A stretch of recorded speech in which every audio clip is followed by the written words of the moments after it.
ਉਹ ਮੇਰੇ ਖਿਆਲ ਜਿਹੜਾ ਬੰਦਾ ਹੋਇਆ ਨਾ ਪਿੱਛੇ ਖਲੋਤੇ ਆ, ਕਿਸੇ ਨੂੰ ਫੋਨ ਕਰਨ ਲੱਗੇ ਕਿ ਗੱਡੀ ਖਲੋਤੀ ਹੈ ਬਾਹਰ, ਅਤੇ ਇਹਨੂੰ ਮੈਂ ਲੈ ਕੇ ਉਹਨਾਂ 'ਤੇ ਅੱਗੋਂ ਸੰਭਾਲ ਲਿਓ। ਇਹ ਹੁਣ ਕਿਸੇ ਨਾਲ ਲੱਗੇ ਆ ਫੋਨ 'ਤੇ ਮੇਰੇ ਖਿਆਲ ਹੈ, ਨਾਲ ਨਜ਼ਰ ਰੱਖ ਰਹੇ ਇੱਧਰ ਕਿ ਵੀ ਕਿਸ ਟਾਈਮ ਜਿਹੜਾ ਇਹਨਾਂ ਮੈਂ ਅੱਛਾ ਹੁਣ ਗੱਡੀ ਖਲੋਤੀ ਹੈ, ਬੰਦਾ ਲੈ ਕੇ ਨਾਸ਼ਤਾ ਲੈ ਕੇ ਅਤੇ ਲੈ ਕੇ ਅੰਦਰ ਗਿਆ, ਬਸ ਉਹ ਜਾਇਜ਼ਾ ਲੈ ਰਿਹਾ ਹੁਣ, ਅਤੇ ਗੱਡੀ ਚੈੱਕ ਕਰ ਰਿਹਾ ਕਿ ਲੌਕ ਹੈ ਜਾਂ ਖੁੱਲ੍ਹੀ ਹੈ। ਫਿਰ ਉਹ ਗਿਆ ਉੱਧਰ ਗਲੀ 'ਚ ਵੇਖਿਆ ਕੋਈ ਬੰਦਾ ਤਾਂ ਨਹੀਂ ਆ ਰਿਹਾ, ਅਤੇ ਮੇਰੇ ਖਿਆਲ ਹੈ ਹੁਣ ਫਿਰ ਦੁਬਾਰਾ ਫੋਨ 'ਤੇ ਲੱਗ ਗਿਆ। ਬਸ ਮੇਰੇ ਖਿਆਲ ਐਕਟਿੰਗ ਹੀ ਕਰ ਰਿਹਾ, ਹੋਰ ਤਾਂ ਕੋਈ ਗੱਲ ਨਹੀਂ ਹੈ, ਐਕਟਿੰਗ ਕਰ ਰਿਹਾ ਬਸ, ਕੋਈ ਬੰਦਾ ਕੋਈ ਅੱਗੇ ਪਿੱਛੇ ਨਜ਼ਰ 'ਤੇ ਨਹੀਂ ਆ ਰਿਹਾ ਇਹਨੂੰ। ਫੋਨ ਬੰਦ ਕੀਤਾ ਅਤੇ ਫਿਰ ਦੁਬਾਰਾ ਜੇਬ 'ਚ ਪਾ ਕੇ ਫਿਰ ਕੱਢ ਲਿਆ ਬਾਹਰ,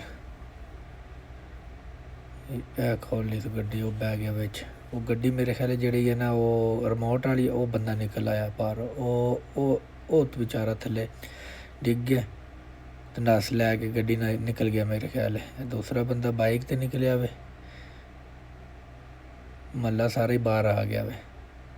ਮੇਰੇ ਖਿਆਲ ਰੌਲਾ ਸ਼ੌਲਾ ਪਾਇਆ ਨਾ, ਕੈਮਰੇ 'ਚ ਅਸਲ 'ਚ ਆਵਾਜ਼ ਨਹੀਂ ਆ ਰਹੀ ਸੀ, ਰੌਲਾ ਸ਼ੌਲਾ ਪਾਇਆ, ਸਾਰੇ ਔਰਤਾਂ ਮਰਦ ਸਾਰੇ ਬਾਹਰ ਆ ਗਏ ਨੇ।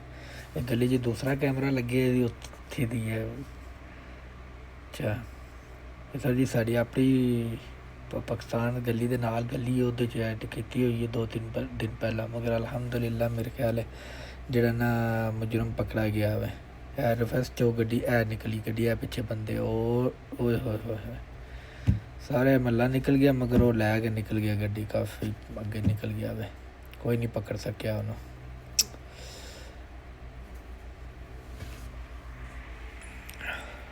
ਅੱਲਾ ਖੈਰ ਕਰੇ, ਪਾਕਿਸਤਾਨ ਦੇ ਤੇ ਹਾਲਾਤ ਬਹੁਤ ਖ਼ਰਾਬ ਨੇ।